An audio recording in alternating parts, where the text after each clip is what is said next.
fica só passando pano para um grupo político que está fazendo tudo errado são pessoas que estão lucrando com isso e ludibriando massas de manobra. E você, ouvinte, que tem princípios morais, que tem instrução, que tem inteligência, você precisa fazer essa autoanálise.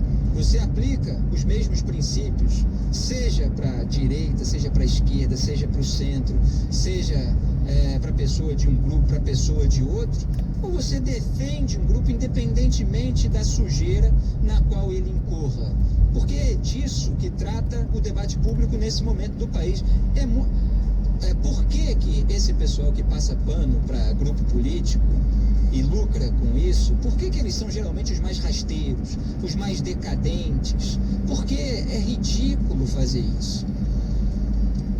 Não demanda nenhuma habilidade especial, não exige esforço intelectual. Então eles fazem, incapazes que são, eles topam fazer isso de uma maneira oportunista.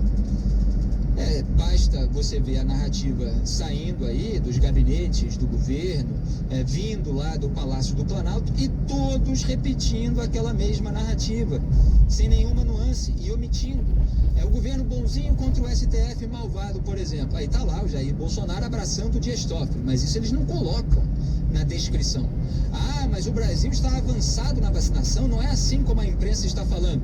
Mas eles não colocam que a maioria da vacina no Brasil é da Coronavac e que o Brasil está atrasado, sim. Eles ainda tentam manipular isso.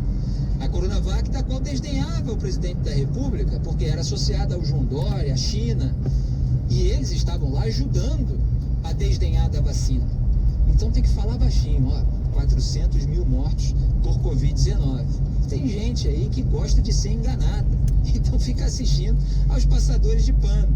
É mais fácil, né? É aquele mundo binário, quem tá com a gente é legal, quem tá com os outros é comunista, mentiroso e tal, etc.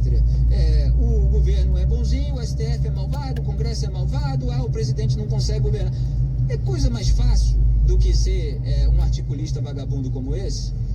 Não tem. Por isso são os mais rasteiros, os mais decadentes.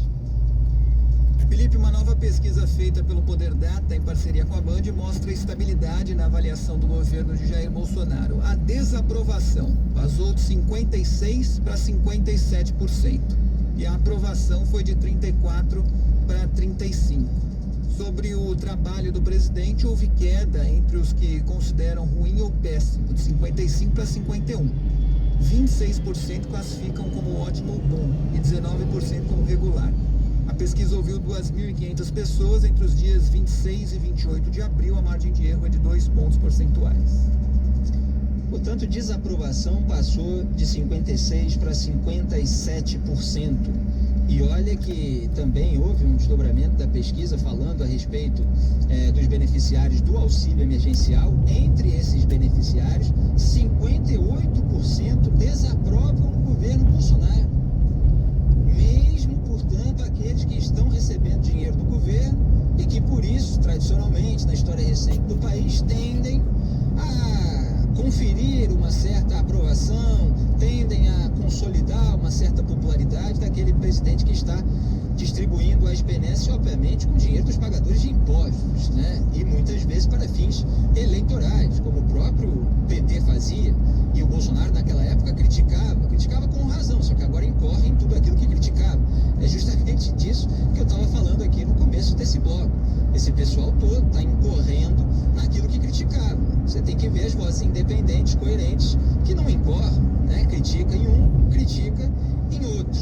Então o Bolsonaro dizia que eles vão se perpetuar no poder, com o Bolsa Farelo e tal, não sei o que. Agora ele também tenta investir em determinadas medidas. E eu digo isso até porque o auxílio emergencial começou com o governo oferecendo R$200, nem queria pagar na verdade, mas aí teve que se curvar, ofereceu R$200, o Congresso aumentou para R$500, e aí o governo, para ficar com o crédito, aumentou para R$600.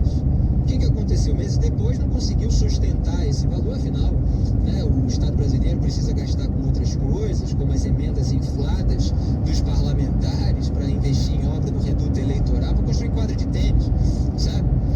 Então esse dinheiro o Bolsonaro distribui. Está lá de 16 a 30 bilhões de reais para as emendas infladas do Centrão. Agora, dinheiro para o auxílio emergencial ser disponibilizado mais rápido, inclusive, e tal, aí falta. Dinheiro para o microempresário, para o dono de bar, para o dono de restaurantes, para conseguir compensar as medidas restritivas, aí não dá, até porque ele quer usar a raiva dos donos desses estabelecimentos contra os prefeitos e governadores que impõem as medidas restritivas, porque ele é contra. Ou seja, ele quer o prolongamento da pandemia. Ele nem oferece a vacina e nem adota a medida restritiva. Quer dizer, ele quer a população sem imunização completamente exposta ao coronavírus, com dentes, máscara, distanciamento, etc. Só que ele tem lá a equipe médica dele de plantão, né?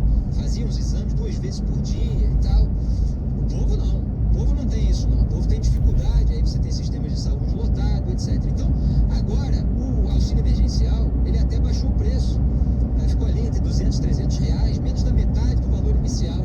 E aí você tem, evidentemente, uma perda de popularidade do presidente que se soma, e era esse ponto que eu queria chegar, com a Covid-19 chegando mais perto de cada cidadão, matando o seu familiar. Eu falava que para o Bolsonaro, morto não vota, com a intenção, obviamente, contrária de dizer que a população vai se render a isso, a um presidente para quem a morte é um efeito colateral, você tem que encarar de peito aberto, senão você é frouxo, você é maricas, e aí deixa 400 mil pessoas morrer. Então é claro que os mortos, no sentido metafórico, precisam votar pelas mãos dos vivos. Os vivos precisam reagir a essa sabotagem do combate à pandemia feita pelo presidente da República. Reagir nas urnas, reagir com uma pressão popular pacífica, legítima, até para a imunização ser acelerada. E agora começa a haver uma iniciativa porque está lá encalacrado com a CPI da Covid, porque a água, no ditado popular, me desculpa o termo, bateu na bunda.